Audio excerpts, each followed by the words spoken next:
네, 안녕하세요, 여러분들. 잘 지내셨는지요? 자, 이번 시간부터 저희는요, 5번째 과목이죠. 심리 상담 과목에 대해서 이제 총론부터 시작하도록 하겠습니다. 자, 첫 주제는요, 상담의 기반과 상담에 대한 이해, 그리고 상담과 관련된 윤리까지 한번 살펴보는 시간을 갖도록 할게요.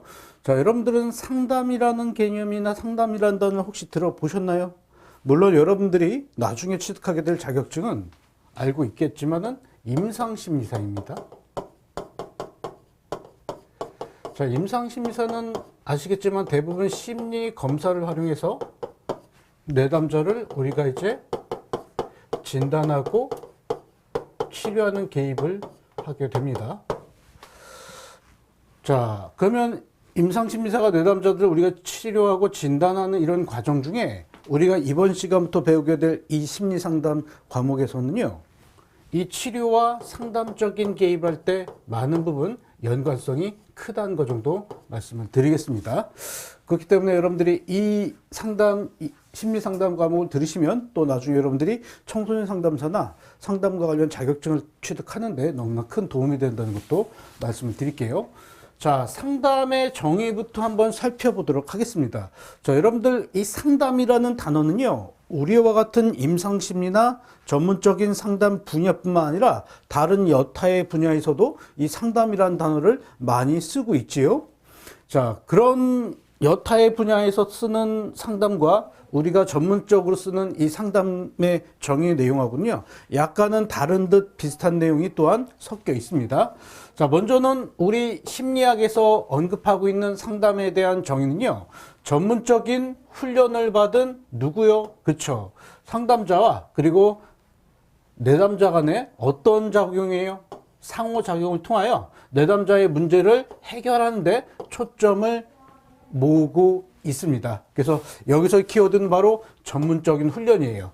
자, 전문적인 훈련은 무엇일까요? 저 역시도 상담사 자격을 갖고 있지만 상담과 관련 학위를 석사와 박사를 취득하고요. 그리고 거기에 플러스 알파로 상담사로서 임상 현장에서 이제 레지던트나 그리고 이제 그러한 이제 정규적인 임상 훈련 체계를요, 정규적으로 이제 받아냈습니다. 그래서 그런 부분에서 이 전문적 훈련이라는 거는 이제 도제적인 시스템화에서 슈퍼바이저 밑에서 훈련을 받은 학위라든가 여타의 임상 자격증들이 여기에 포함이 됩니다. 자, 그래서 상담이라는 것은 내담자의 문제를 우리가 이제 조언하고 개선하는 데 초점이 맞춰져 있고요. 또 한편으로는 행복한 삶을 영위하도록 함에 있습니다. 그래서 상담이 이렇게 이루어지기 위해서는 상담자와 내담자, 해결 문제라는 세 가지 구성 요소가 충족이 되어야 한다는 것 정도 여러분들이 기억을 해 주셔요. 자, 그러면 상담의 의미를 또 한편으로 살펴보면요, 상담은요, 내담자와 상담자하고의 어떤 관계 경험이에요? 그렇죠. 긍정적인 관계 경험과 그리고 전문적인 개입을 통해서 역기능적으로 형성된 내담자의 사고, 그리고 정서적인 부분을 파악하고 이를 점검하는 도구라는 것도 여러분들이 살펴봐 주시고요. 그래, 이러한 지속적인 상담 관계의 상담사와 내담자의 관계 경험을 통해서 내담자는 이전에 생각하지 못했던 자신의 강점을 또한 파악할 수가 있겠죠. 이외에도 뭔가 조금은 통합적인 관점에서 자신의 문제를 조망할 수 있게 되는 것도 중요한 상담의 의미라는 거. 자, 그렇다면 상담의 목표 및 기능은요, 내담자의 문제 해결부터 적응과 그리고 내담자의 발달과 의사 결정에 있어서의 효율성 향상, 그리고 문제 발생의 예방까지가 목표가 될 수 있습니다. 자, 두 번째 상담의 기능은요, 예방적 기능이 있습니다. 자, 이 얘기는 뭐냐면요, 상담을 통해서 우리가 수많은 이야기들을 내담자하고 상담자가 하거든요. 그러면 어떤 문제가 발생할 것 같다는 그 어떠한 직감을 상담사나 내담자가 할 수가 있어요. 그러면 내담자도 자기에게 어떤 위기가 이 문제를 해결하지 않으면 역경이 닥칠 수 있다는 느낌과 상담사도 받게 되면 그런 부분에서 우리가 객관성을 통해서 예방할 수 있는 그런 이제 자세를 취할 수 있습니다. 자, 이외에도 교육적인 기능과 또한 치료적 기능이 있다. 자, 교육적인 기능은 무엇이냐면요. 자, 청소년 상담을 저는 또한 하고 있는데 주로 남자들 많이 만나요. 그러면 저 역시도 생물학적 성이 남자이기 때문에 청소년 시기를 똑같은 시기를 거쳤잖아요. 그러면 청소년들이 겪는 그런 어려움을 아무래도 남자 청소년들은 여자 청소년 상담사보다는 저를 만날 때 어느 정도의 교육적인 부분들, 성에 대한 것이라든가 뭐 진로에 대한 부분들이라든가 그런 부분을 교육할 수가 있습니다. 이외에도 치료적인 기능도 제시되고 있어요. 자, 요즘에는 상담 윤리가 굉장히 많은 부분에서 강조되고 있어요. 자, 이 내용은 상담사 관련 중요한 두 가지 학회 중에서 한국 상담 학회의 윤리 강령을 제가 제시를 드립니다.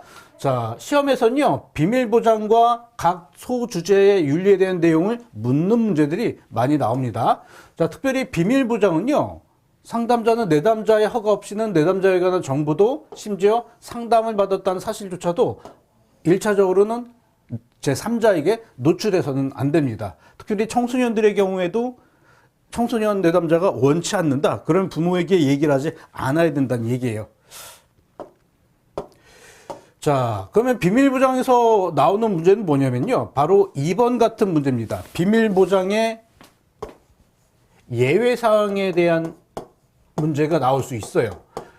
그러니까 상담사가 모든 비밀 보장을 100% 지켜야 되는 건 아닙니다. 가령 내담자가 자신이나 다른 사람의 생명을 위협할 가능성이 있다고 판단되거나 또한 연소자로서 어떤 형태로는 학대를 받고 있다는 사실이 보고된 경우에는 비밀 보장이 파기될 수 있습니다. 그러니까 여러분들이 가령 내담자를 상담할 때 그 내담자가 제3자를 살인할 목적을 얘기를 해요.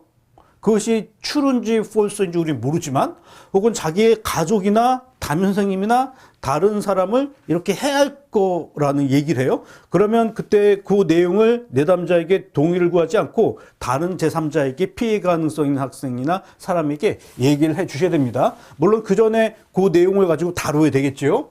그래서 상담자는 상담 관계가 이루어지기 전에 이러한 경우는 불가피하게 비밀보장의 원칙을 준수할 수 없음을 내담자에게 알릴 책임이 있습니다. 그러니까 여기서 중요한 건 무엇이냐? 비밀보장을 엔간히 지켜는 주는데 예외사항이 있다는 얘기예요.